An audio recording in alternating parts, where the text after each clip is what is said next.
ఆంధ్రప్రదేశ్ రాష్ట్ర మాజీ ముఖ్యమంత్రి వర్యులు శ్రీ జగన్మోహన్ రెడ్డి గారి పుట్టినరోజు సందర్భంగా చిట్టమూరు గ్రామంలో ఆయన పుట్టినరోజు వేడుకలను నిర్వహించడం జరుగుతుంది.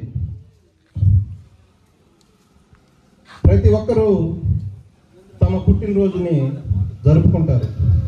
కానీ ప్రజలందరూ ఒక నాయకుడు పుట్టినరోజు జరుపుకుంటున్నారంటే ఆ నాయకుడు ఆ ప్రజల హృదయాల్లో నిలిచిపోయే విధంగా కొన్ని కార్యక్రమాలు కానీ చేసి ఉంటేనే ఆ ప్రజల హృదయాల్లో నిలిచి ఉంటాడు కనుక వారి పుట్టినరోజు వేడుకలను ప్రతి సంవత్సరం ప్రజలు జరుపుకునే దానికి ఆస్కారం ఏర్పడుతుంది.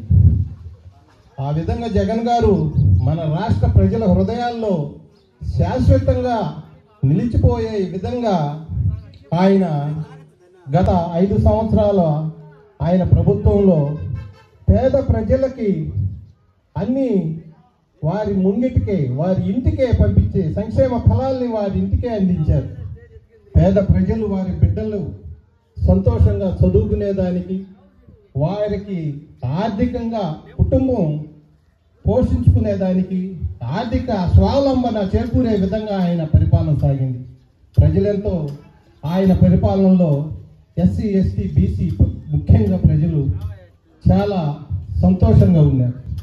కానీ కొంతమంది అదే పనిగా అబద్ధాల్ని ఇటుక మీద ఇటుక పేర్చినట్టు వారి మీడియా ద్వారా ప్రజల హృదయాల్లోకి ఇసుపు గుళికల్ని నాటినారు. అది ఎట్టంటే ఇప్పుడు ఉదాహరణకి ఆయన మీద ప్రజలు ఈ మీడియా తెలుగుదేశం మీడియా ఒక 20,000 టన్నుల గంజాయి నౌక వచ్చి దిగింది, అది జగన్ గారి వాళ్ళదే, అది ప్రజల మీద రుదుతున్నారు అని గోపిల్ ప్రచారం చేశారు. మీడియా ఊదర కొట్టారు.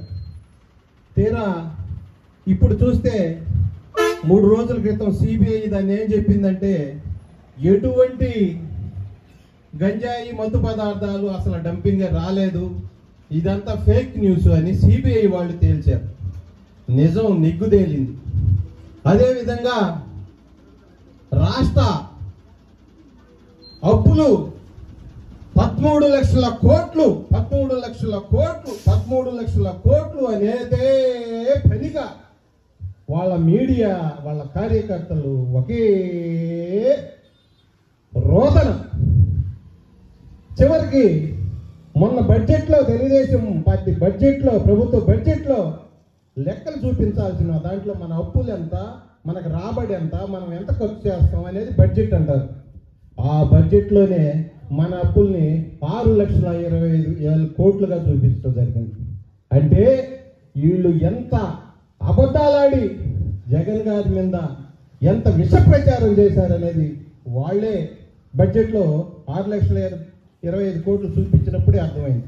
అప్పుడు కేంద్ర మంత్రి నిర్మలా సీతారామన్ గారు చెప్పారు, అంత లేదు, అప్పు లేదు, అంత లేదు, 6 లక్షలేను. అంతకుముందు ప్రభుత్వం దిగిపోయే నాటికి 3,75,000 కోట్లు ఉండింది. 2,25,000 కోట్లు జగన్ గారి ప్రభుత్వంలో అప్పు అయింది.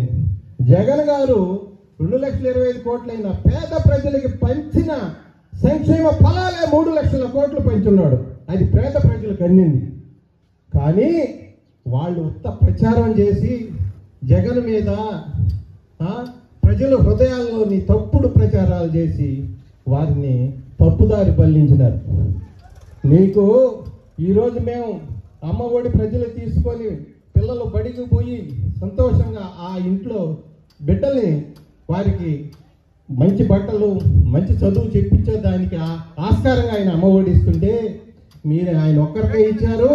మేము పిల్లలు ఎంతమంది ఉంటే అందరికి నీకు 15,000 నీకు 15,000 నీకు 15,000 అని అబద్ధాలు చెప్పి ఈరోజు అందరికీ తల్లికి వందనం పోయి తల్లికి వందనం ఆ విధంగా తీర్చుకుంటున్నారు. తల్లిని మోసం చేశారు.